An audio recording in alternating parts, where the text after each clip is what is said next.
wanaagsan asxaabta qiimaha leh soo dhawaada magaaladii caanka ahayd ee Stanbul oo ah magaalo qadiimi ah magaalo dhacda laba qaaradood dhexdooda Yurub iyo Aasiya waa magaalo dadku ay dalxiis u yimaadaan goobo fara badan oo taariikhi ah ayaa ku yaala oo aan jeclahay inaan la wadaago taariikhdaasi boqolaalka sano soo jirtay ila soo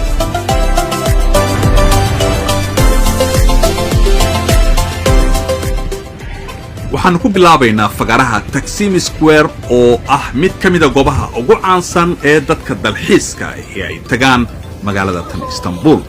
xilligan dadku sidaa ugu badna sababtuna waad iska fahmi kartaa oo waxa jira fayraskii corona fagarahan Taksim waxa uu ku yaala bartamaha Stanbul gaar ahaan qaybta Yurub ilaa magaaladu waa laba qaaradood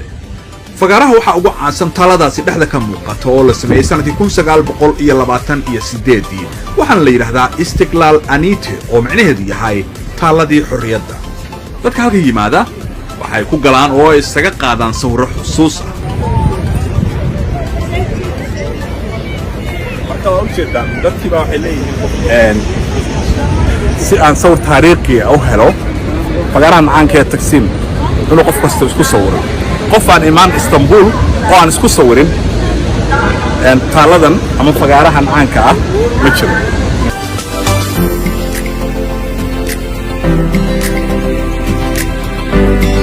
guryaha iyo dhismooyinka kale ee halkan ku teedsan waa kuwa qadiimi ah oo soo dhisnaa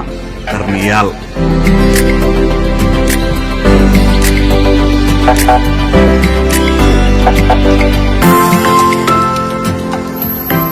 Taksim Square waxay caan ku tahay dukaamo baqaayado laga cunteeyo goobo macmacaanka lagu iibiyo oo dadku safaf dhaadheer ay u galaan iyo waliba hoteelo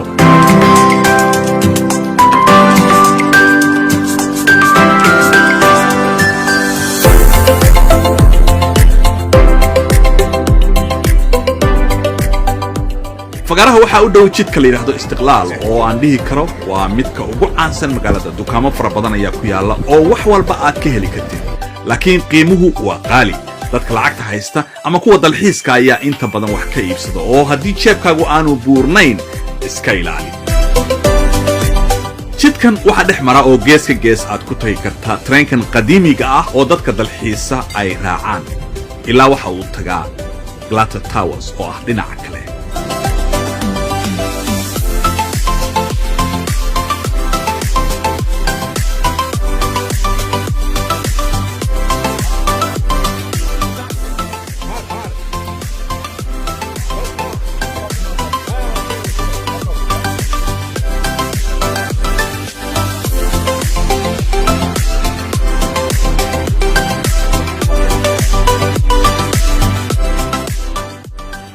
qaybtan Taksim Square halka ah ay noo joogto